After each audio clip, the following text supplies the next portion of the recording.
السلام عليكم ورحمة الله وبركاته. أبنائي وبناتي طلاب تانية إعدادي الترم الأول علوم 2026.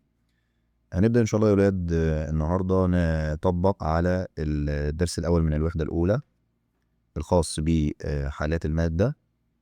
وأول سؤال معانا بيتكلم هنا عن بيقول لك تختزن جسيمات المادة الطاقة في صورة طاقة نقط بسبب نقط الموجود بينها. يبقى هي بتختزن هنا يا ولاد في صورة طاقة وضع بسبب ايه الموجود بينها يا ولاد؟ بسبب قوة التجاذب الموجودة بينها. واحنا خدنا النموذج الخاص ب الجسيمات لما جه قال لك ان الجسيمات جنب بعضها بتبقى متواجدة بالشكل ده، تمام؟ وقلنا بيربطهم زنبرك، واتفقنا ان الزنبرك ده عامل طاقة جذب بينهم، هو ده السبب في طاقة الوضع، هو السبب في طاقة الايه؟ في طاقة الوضع، تمام؟ يبقى قوة التجاذب اللي بينهم هي السبب في وجود طاقة الوضع. يبقى تختزن جسيمات المادة طاقة ايه؟ طاقة وضع بسبب قوى التجاذب الموجودة بينها. ده بالنموذج الجزئي. رقم 2، توجد لجسيمات الغاز طاقة ايه تتسبب في حركتها؟ ايه اللي بيسبب في حركتها؟ طاقة حركة. ده طاقة حركة هي اللي بتتسبب في حركتها، تمام؟ في ايه بقى؟ في جميع الاتجاهات. يبقى في خطوط مستقيمة لانها بتبدأ تتحرك، بتندفع كده تشيك، تمام؟ وبعدين تخبط في جسيم تاني بيحصل بينهم تصادم مرن، تقوم مغيرة اتجاهها وتتحرك في خط مستقيم وهكذا، تمام؟ يبقى تتسبب في حركتها في خط مستقيم،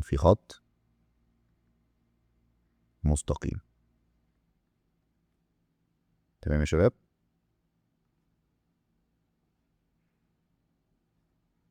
السؤال الثالث، نقط جسيمات المواد الغازية بسرعة كبيرة بسبب نقط حركتها. ايه لما الجسيمات تتحرك بسرعة كبيرة بتحصل لها ايه؟ بتنتشر. مش دي خاصية الايه؟ الانتشار. يبقى بتنتشر جسيمات المواد الغازية بسرعة كبيرة بسبب ايه؟ بسبب حرية حركتها. حرية حركتها.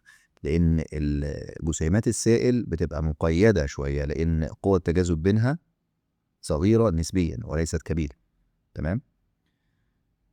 رقم 4، تصادمات جسيمات المائع مع الجسيمات الايه؟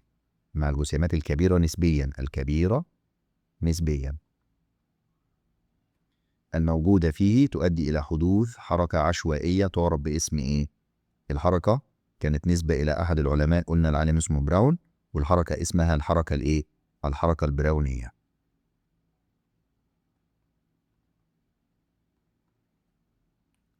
السؤال اللي بعدها، علل أو بما تفسر أو فسر التالي.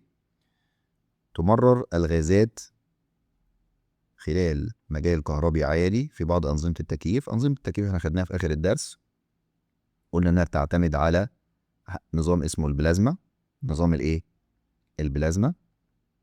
والبلازما ديت صورة من صور المواد، هي الصورة الرابعة.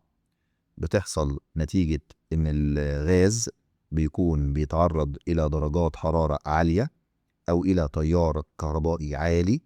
طبعا اللي بنقدر نوفره هنا مجال كهربي عالي بيحول الهواء بتاعنا إلى أيونات موجبة وإلكترونات سالبة، مما يؤدي إلى تفكيك جزيئات الملوثات والفيروسات الموجودة في الإيه؟ في الهواء. يبقى ليه بنمرر الغاز خلال مجال كهربي عالي في بعض أنظمة التكييف؟ يبقى السبب هنا لكي تتحول أو لتحويل الغاز إلى أيونات موجبة وإلكترونات سالبة، تمام؟ وده بيؤدي إلى إيه؟ مما يؤدي إلى تفكك الجراثيم والملوثات وطول كمان الفيروسات، تمام يا شباب؟ ده بالنسبة للجزئية بتاعت إن أنا ليه بمرر الغاز خلال تيار كهربي عالي. وطبعا الصورة ديت يا ولاد اللي هي الأيونات الموجبة والإلكترونات السالبة، الصورة دي بنقول عليها صورة الإيه؟ صورة البلازما. خلاص؟ يبقى أنت عشان تجاوب السؤال ده إجابة كاملة هتقول السبب في ذلك لتحويل الهواء إلى صورة البلازما اللي هي بين قوسين أيونات موجبة وإلكترونات سالبة الشحنة، مما تؤدي إلى تفكك الجراثيم والملوثات والفيروسات. يبقى أنت كده ممتاز وزي الفل. إيه سؤالك إجابته كاملة. قول لي بقى هنا السؤال اللي بعده، صعوبة كسر مكعبات الثلج. إيه اللي يخليه صعب إن أنت تكسر مكعبات الثلج؟ هتقول لأنها مادة إيه؟ صلبة. مبدئيا كده لأنها مادة إيه؟ صلبة. بس كده؟ لأ. يبقى لأنها مادة صلبة وقوى التجاذب بين الجسيمات، يبقى لأنها مادة صلبة. السؤال لحد هنا مفيش إجابة كده، أنت كده ما جاوبتش. تمام؟ هتقول بعد كده لأنها مادة صلبة قوى التجاذب بين الجسيمات كبيرة جدا. تمام؟ بالإضافة لكده كمان والمسافات البينية بين الجسيمات برضو صغيرة جدا. خلاص؟ يبقى ده الإيه؟ ده لو جينا نفسر ليه صعب إن أنا أكسر مكعب التلج، وده ينطبق على أي مادة صلبة تانية. السؤال اللي بعدها صح وغلط يا شباب؟ تهتز جزيئات الغاز حول موضعها. لا طبعا دي إجابة خطأ، دي إجابة خطأ. إيه اللي بيهتز حول موضوعها يا ولاد؟ المواد الصلبة. طبيعة حركة جسيمات المادة تفسر قابليتها للانتشار. طبعا دي إجابة سليمة. لسه واخدين دلوقتي بنقول لك إن حرية الحركة أو طاقة الحركة بتاعت الغاز وحرية حركته هو ده اللي بيسبب الإيه؟ الانتشار. تمام؟ ذوبان ملح الطعام في الماء يدل على صغر المسافات البينية. لا بالعكس، ان ذوبان الملح ده بيعبر عن كبر المسافات البينية بين جسيمات الماء. سؤال رقم 4، انضغاط الغازات يؤدي إلى تقليل حجمها مع الاحتفاظ بحجم جزيئاتها. الإجابة دي سليمة فعلا. اتفقنا إن أنا لما بضغط الغاز اللي بيحصل أدي الغاز قبل الضغط والغاز بعد الضغط. قبل الضغط بيبقى الحيز قد كده، بعد الضغط بيبقى الحيز قد كده. اللي بيحصل عدد الجزيئات واحد، ولكن هنا مثلا 5 جزيئات موجودين، هنا برضه هيبقوا نفس ال5 جزيئات، ولكن ايه اللي هيحصل بينهم؟ المسافات البينيه بتاعتهم هي اللي هتقل.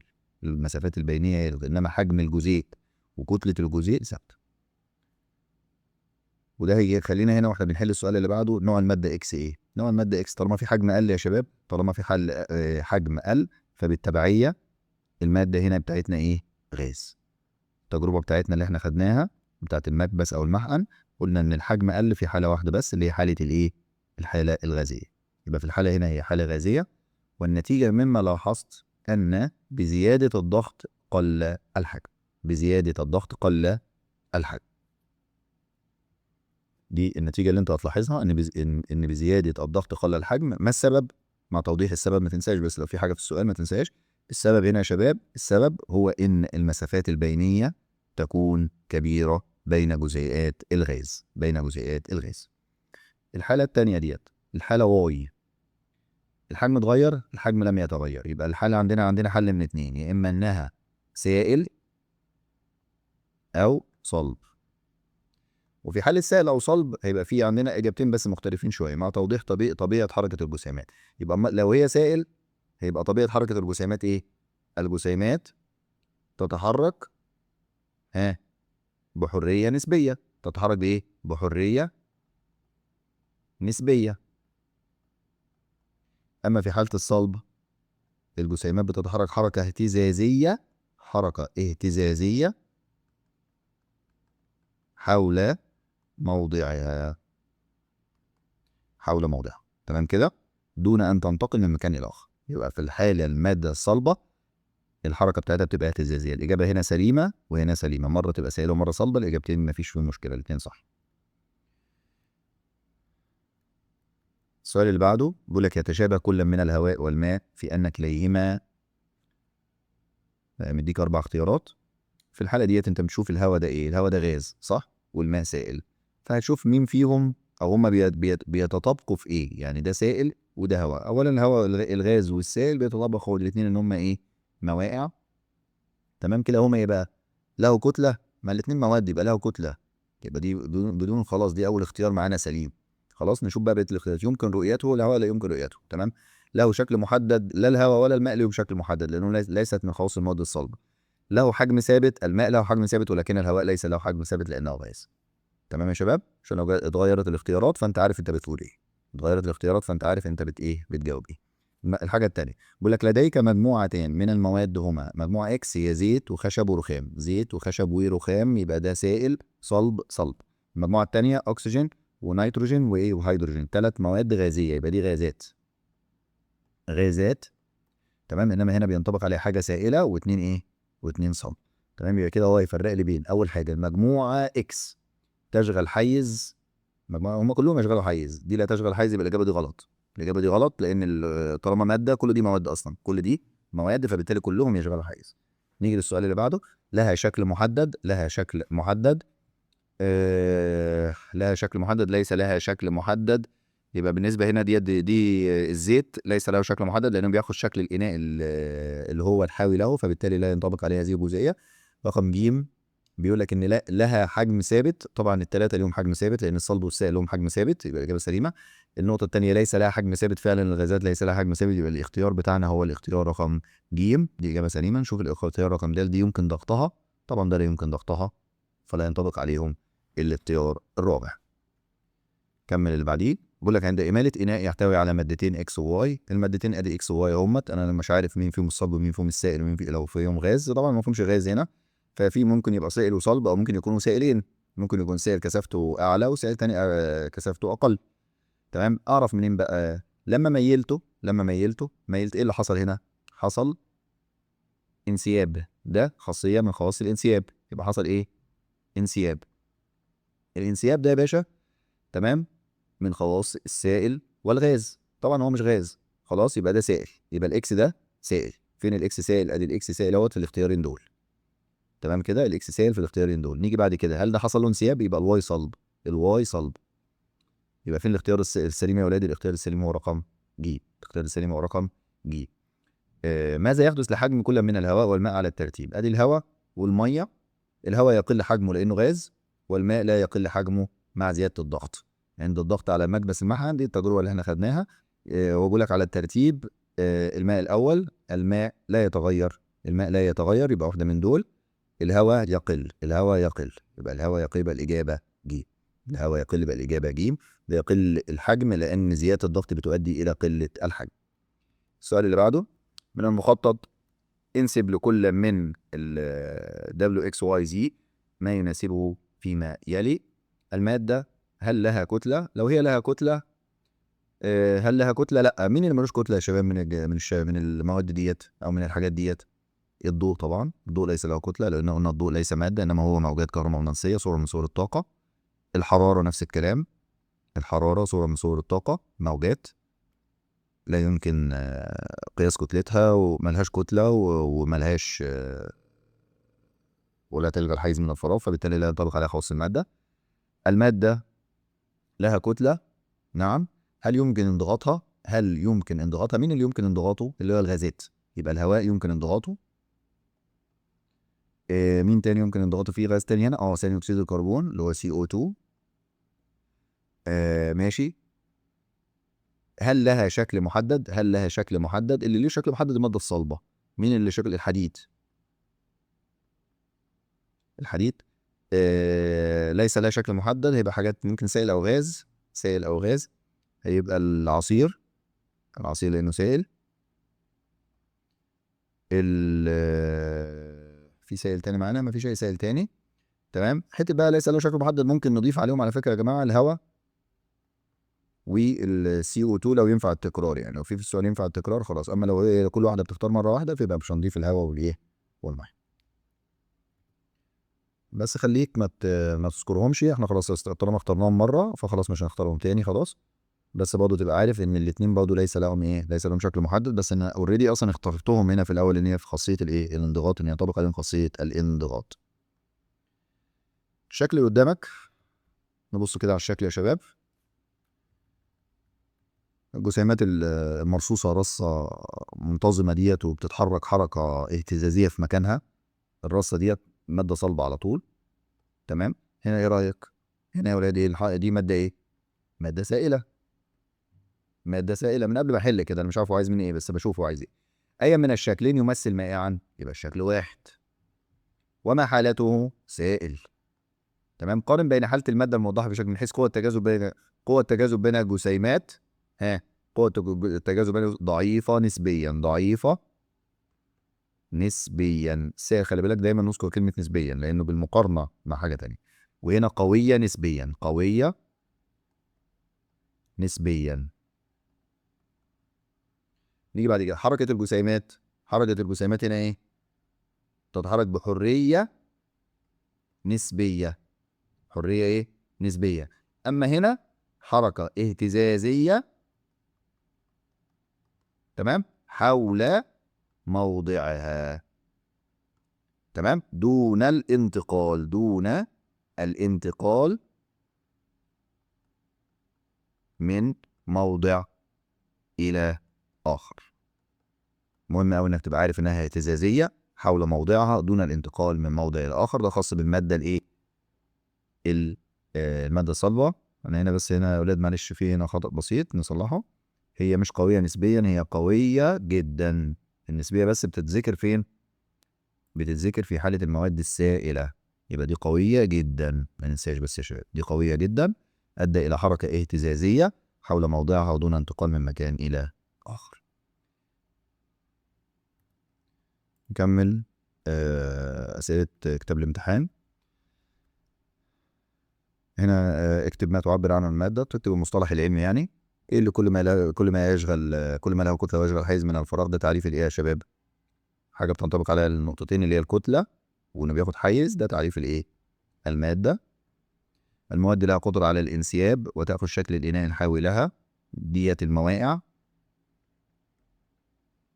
اللي هي بين قوسين السوائل والغازات. بس إجابتك السليمة اللي هي الإيه؟ المواقع. قابلية المواقع للتدفق بسهولة. دي طبعا قابلية الإيه؟ قابلية الإيه؟ الانسياب. قابلية الانسياب أو الانسياب.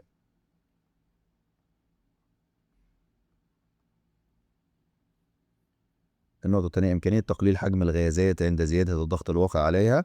دي قابلية الانضغاط. قابلية الانضغاط. يبقى بالنسبة رقم 4 اللي هي إمكانية تقليل حجم الغازات، ودي حاجة بس خاصية للغازات فقط نتيجة وجود المسافات البينية الكبيرة بزيادة الضغط عليها. دي اللي هي خاصية قابلية الإيه؟ الانضغاط. قابلية الإيه؟ الانضغاط. نيجي للنقطة اللي بعدها حركة دقائق المادة من منطقة ذات تركيز مرتفع إلى منطقة ذات تركيز منخفض. ده الإيه؟ الانتشار. ده الإيه؟ الانتشار. والانتشار كان له 3 حالات يا ولاد. في حالات المادة الصلبة بيكون بطيء جدا. تمام. في حالة المادة السائلة بيكون سريع نسبيا. تمام. في حالة المادة الغازية بيكون سريع جدا في الانتشار. يبقى سريع نسبيا انما دي سريع جدا في الانتشار. ماشية بالتدريج يعني. رقم 6 حركة عشوائية بجميع الاتجاهات للجزيئات الكبيرة. تمام. معلقة في مائع نتيجة التصادم بين الجزيئات الكبيرة ديت مع جزيئات المائع. خلاص. ده تعريف الحركة اللي ايه؟ البراونية. ده الحركة البراونية. الحالة الرابعة للمادة هي ايه؟ هي حالة البلازما. حالة البلازما. الحالة التي تكون فيها الغازات على هيئة خليط من ايونات موجبة الشحنة والالكترونات سائلة الصدمة. دي برضه نفس الحاجة ان هي حالة الايه؟ حالة البلازما. حالة البلازما. كمل يا شباب. اكمل العبارات التالية. المواد نوع قابلة للانسياب والانضغاط، بينما المواد القابلة للانسياب والانضغاط طالما قابلة للانسياب يبقى مواد غازية على طول. غازية. المواد الغازية. بينما المواد قابلة للانسياب وغير قابلة اللي هو المواد السائلة. المواد السائلة الانتشار خلال نقط يكون سريع جدا خلال الغازات السائلة. خلال الغازات أو خلال المواد الغازية. بينما الانتشار يكون بطيء جدا خلال المواد الصلبة. المواد الصلبة. تتوقف سرعة انتشار جزيئات المادة على إيه الوسط وإيه الجزيئات. إحنا قلنا سرعة الانتشار يا ولاد. سرعة الانتشار كانت بتتوقف على حاجتين. كتلة الجزيئات. كتلة الجزيئات. تمام. ودرجة حرارة الوسط. درجة حرارة الوسط. واتفقنا ان لما بزود درجة الحرارة بيزيد الانتشار، يعني ازود الحرارة يزيد الانتشار، تناسب طردي. ولو كتلة الجزيئات كانت كبيرة فيقل الانتشار، يبقى التناسب هنا تناسب ايه؟ تناسب عكسي. اللي بعده يا اولاد، نجحت نظرية نقط في تفسير الكثير من سلوك المواد ونقط. يبقى النظريه اللي احنا خدناها اصلا اللي هي الدرس اصلا الجزء الثاني من الدرس اللي هي نظريه الجسيمات للماده، نظريه الجسيمات للماده احنا ما خدناش غيرها اصلا. تمام، دي بتفسر سلوك الماده وخصائصها. جسيمات الماده الواحده، جسيمات الماده الواحده قلنا انها متماثله ولكنها تختلف من الماده الاخرى، يبقى متماثله ولكنها تختلف من ماده الاخرى. جسيمات الماده لها طاقه ايه؟ لها طاقه ايه؟ بسبب حركاتها المستمره. يبقى احنا اتفقنا طالما هيكلمك على حركه يبقى لها طاقه حركه. ولها طاقة ايه؟ بسبب قوة التجاذب، لها طاقة وضع. يبقى قوة التجاذب بتعمل لي طاقة وضع، والحركة بتعمل لي طاقة حركة. 7. المسافات البينية بين جزيئات الحديد طبعا صغيرة جدا، صغيرة جدا. ليه؟ لأنها مادة صلبة. بينما المسافات البينية بين الجزيئات ده غاز، يبقى المسافات البينية ايه؟ كبيرة، كبيرة جدا. رقم 8. قوة التجاذب بين الجسيمات تكون أكبر ما يمكن في المواد نقط. قوة التجاذب كبيرة في المواد الصلبة طبعا، في المواد الايه؟ الصلبة، بينما تكون منعدمة في المواد الايه؟ الغازية. 9. اكتشف العالم نقط الحركة العشوائية للدقائق الحاج براون، العالم براون، والحركة اسمها الحركة الايه؟ البراونية. البراونية اللي هي حركة سميت على اسمه. رقم 10. تتكون الحركة البراونية نتيجة تصادم بين ايه ويا ولاد؟ لسه قايلينها من شوية، دي جاية نتيجة تصادم الجزيئات الكبيرة نسبيا، الجزيئات الكبيرة نسبيا، وجزيئات أو جسيمات المائع. عند مرور الغازات خلال مجال كهربي عالي، دي بتاعت دي الحاجة دي لما في التكييفات تتحول ذراتها إلى اللي هي حالة البلازما، بتتحول إلى إيه وإيه؟ لسه قايلينها برضو في أول محاضرة، بتتحول إلى أيونات موجبة، أيونات موجبة وإلكترونات سالبة، أيونات موجبة وإلكترونات سالبة. رقم 12. معظم المادة في الفضاء الخارجي توجد في حالة البلازما، في الفضاء الخارجي البلازما، كما في حالة السديم الكوني. من أنظمة التكييف تعمل أيونات الغاز المشحونة على تفكيك جزيئات ملوثات الهواء الضار، مما يجعل الهواء إيه؟ نقيا أو أكثر نقاء، أكثر نقاء، مما يجعل الهواء أكثر إيه؟ أكثر نقاء. نيجي لموضوع التصويب هنا سريعا نخلصه. يختلف انسياب السوائل حسب الانسياب، قلنا بيتأثر بالإيه؟ باللزوجة، وكلما زادت اللزوجة قل الانسياب، قل الايه؟ الانسياب، تناسب عكسي. عند حدوث الانسياب لا يتغير حجم الغاز، لا غلط، لا يتغير حجم السائل، انما يتغير حجم الصلب، لا يتغير حجم السائل، يتغير حجم الغاز، سوري، يبقى يتغير حجم الايه؟ الغاز. يبقى اللي ما بيتغيرش حجمه مين؟ السائل، اما اللي بيتغير حجمه هو الغاز. انا هنا بتكلم على الانسياب. هل الماده الصلبه ليها انسياب يا شباب؟ ليس لها انسياب. ليه ما لهاش انسياب؟ لان اصلا لا يتغير شكلها، لا يتغير شكلها ولا تاخذ حجم شكل الاناء اللي هي اللحويه دي، بل لا يتغير شكلها، شكلها ثابت، شكلها ثابت، والمسافات البينيه بينها ضعيفه وقوه التجاذب كبيره. المواد السائله ليس لها شكل او حجم محددين. الماده السائله ليس لها شكل محدد انما حجم محدد لا، يبقى ليس لها شكل محدد فقط، ليس لها شكل محدد فقط. الماده الصلبه لها القدره على الانسياب. معلش السؤال رقم 3 دوت مين اللي ملوش شكل او حجم محددين؟ يبقى هنا التصويب هنا لانه بيقول لك صح اللي تحته خط، يبقى المواد الغازيه، الغازيه هنا بس عشان نصحح كله برضه، هنا هتبقى السائل والغاز مظبوط، هنا تخاف على اللزوجه. الماده نقط لها القدره على الانسياب وليس لها القدره على الانضغاط، يبقى الماده السائله، الماده الايه؟ السائله. سرعه الانتشار خلال المواد الصلبه تساوي سرعه الانتشار خلال المواد الغازيه، طبعا ده كلام غلط. انما هي سرعه الانتشار خلال المواد الصلبه اقل بكثير من سرعه الانتشار خلال المواد الايه الغازيه، خلال المواد الغازيه. السؤال اللي بعده رقم 6 بيقول لك المسافات البينيه بين جزيئات المواد السائله تساوي. المسافات البينيه بين جزيئات المواد الغازيه، طبعا اجابه خطا، هي اقل من المسافات البينيه في المواد الغازيه. المسافات البينيه في المواد الغازيه بتكون ايه؟ كبيره. المسافات البينيه في الجزيئات الغازيه بتكون كبيره. رقم 7 تتحرك جسيمات المعلقه في المواد الصلبه حركه عشوائيه تعرف بالحركه البراونيه. لا غلط، هي تتحرك الجسيمات المعلقه في المواقع.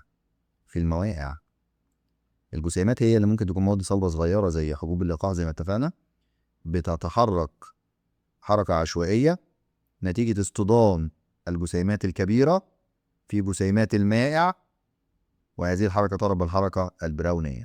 السؤال اللي بعده صح وغلط مع التصويب. كتلة المادة مقدار متغير من مكان لآخر. الكتلة بتتغير يا ولاد؟ الكتلة لا تتغير، الكتلة لا تتغير.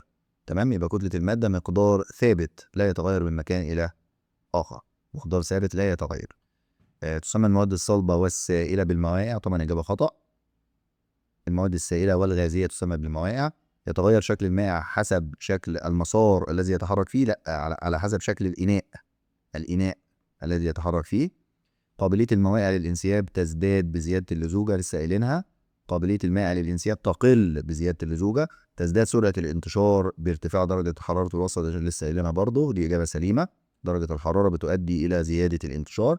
أما لو كلمك على كتلة الجزيئات المادة نفسها يبقى تقل، كل ما زادت الكتلة يقل الانتشار. تختلف سرعة انتشار غاز ال H2 عن سرعة انتشار غاز ال O2. تختلف سرعة انتشار غاز الهيدروجين عن سرعة انتشار غاز الأكسجين. إجابة سليمة، لأن طبعا هم صحيح الاتنين غازات سرعة انتشارهم بتبقى سريعة، ولكن في اختلافات بينهم لأن كل مادة لها خصائص مختلفة. رقم 7 جسيمات المادة الواحدة مختلفة عن بعضها؟ لا بالعكس متماثلة. أما جسيمات المواد المختلفة هي اللي بتختلف عن بعضها. تختلف المسافات البينية بين جسيمات المادة باختلاف حالاتها الفيزيائية. سليم، الكلام ده سليم، لأن لو كانت صلبة المسافات البينية بتكون أقل ما يمكن. بعد كده السائلة، بعد كده الغازية، يبقى صلبة وسائلة غازية. جسيمات المادة في حالة حركة مستمرة، طبعا إجابة سليمة، بس تختلف الحركة من حالة إلى حالة.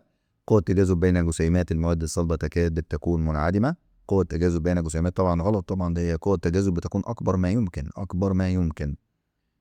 تمام، أما اللي هي بتكون منعدمة ديت اللي هي المواد الغازية. المواد الغازية هي اللي تكاد تكون منعدمة، يبقى التصحيح هنا تكتب المواد الغازية.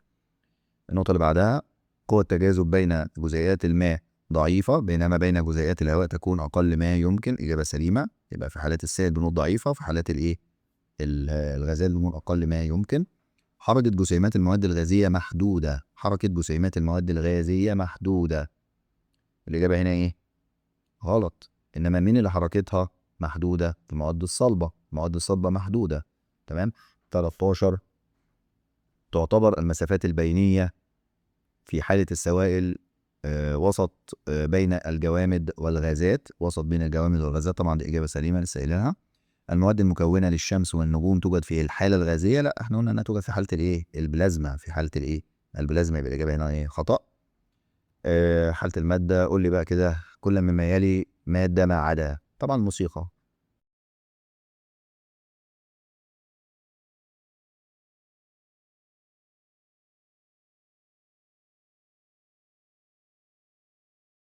طبعا دي مادة صلبة بالون غير منتفخ، هو بلاستيك اصلا، فهو مادة. السلة الفارغة صحيح فارغة لكنها هي مادة في حد ذاتها، فبالتالي اختياري هنا يكون نغمات الموسيقى. اي المواد الآتية قابلة للانسياب. احنا قبل ما نبص اصلا احنا الانسيابية دي من خصائص الايه؟ الغاز والسائل. الغاز والايه؟ والسائل. تلاقي غاز وسائل يبقى اختاره. غاز وسائل دي لا ينطبق عليها. خشب خلاص يلغي. خلاص يبقى الاجابه هي الاجابه ج، هي الغاز والسائل بتاعي. تمام. رقم 3 اي المواد الآتية تعتبر من الموائع؟ المائع قلنا سائل وغاز. المائع سائل وغاز. ده ليس مائع. ده ليس مائع. الحديد ليس مائع. بخار الماء غاز، الماء السائل غاز، يبقى بالتالي ديت هما دول الاتنين المواقع. والمواقع تعرفها هي كل مادة قابلة للانسياب وليس لها شكل محدد وتأخذ شكل الإناء الحاوية لا، دي المواقع. أي مما يلي له شكل محدد أدور على المادة الصلبة على طول. له شكل محدد المادة الصلبة. يوضح بالون طويل منفوخ بالهواء تم تشكيله على هيئة كلب زي كده. تمام. أي مما يلي يمكن استنتاجه عن الهواء أن ليس له كتلة، طبعا ده غلط. له حجم محدد، غلط برضه. ليس له شكل محدد، دي إجابة سليمة. لا يشغل حيز، بالعكس يشغل حيز، ده بيأكد إنه بيشغل حيز. تتميز المادة الصلبة بأن ليس لها حجم أو شكل ثابت، غلط طبعا. لها حجم وشكل ثابتين، إجابة سليمة. لها شكل ثابت وحجم غير ثابت، طبعا إجابة خطأ، حجم غير ثابت. لها حجم ثابت وشكل غير ثابت، طبعا الشكل غير ثابت ما ينفعش، ولا حجم ثابت ماشي، يبقى لها حجم وشكل ثابتين. لها شكل وحجم ثابتين. من مخطط التدفق المقابل، مخطط التدفق اللي قدامك ده الفلوت شارت ده بيقول لك ما الذي يعبر عنه كل من الاي والبي والسي. الماده هل لها شكل محدد؟ نعم، شكل محدد على طول يبقى الصلب. ماشي. فين مين في دول صلب؟ يبقى عندي 3 اختيارات، يا اما الف يا اما جيم يا اما د. خلينا دلوقتي تمام هنختار دلوقتي. يبقى ممكن الف جيم د هينطبق عليها الكلام دوت. نيجي للي بعدها. هل لها شكل محدد؟ لا. هل لها حجم محدد؟ سي ليس لها حجم محدد، يبقى غاز. واخد بالك انت؟ يبقى غاز، ده صلب. البي سائل. معايا؟ انت بقى تختار على هذا الاختيار اللي يديك الاي صلب والبي سائل. فين البي سائل؟ مع البي سائل اللي هي دي. تمام.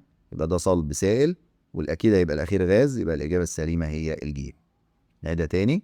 انت بتشوف بتمشي مع المخطط بتاعك، بتشوف تحدد لي نوع الماده في كل رمز هو قايله لك. هل لها شكل محدد؟ هتقول له نعم. مين اللي له شكل محدد؟ المواد الصلبه. هل لها شكل محدد؟ حجم محدد، يبقى اللي له حجم محدد هو السائل، واللي ملوش حجم محدد هو الغاز. يبقى الاي صلب والبي سائل والسي غاز. بتدور هنا بقى مين اللي ينطبق عليه الثلاث حاجات مع بعض. النقطه اللي بعدها الخاصيه المشتركه بين المواد الصلبه والمواد السائله ان كلاهما، طبعا اللي مشترك بينهم انهم غير قابل للانضغاط. غير قابل للانضغاط يعني حجمه ثابت الحجم. كل من الهواء والماء الماء والهواء لهما كتله، طبعا لهما كتله. الاتنين ماده فلهم كتله. لهم حجم محدد؟ لا. شكل محدد؟ لا. نفس الجسيمات؟ لا. ماشي.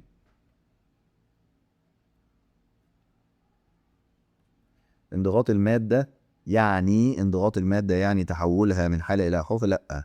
تقليل حجمها؟ ايوه. انضغاط الماده يعني حجمها بيقل.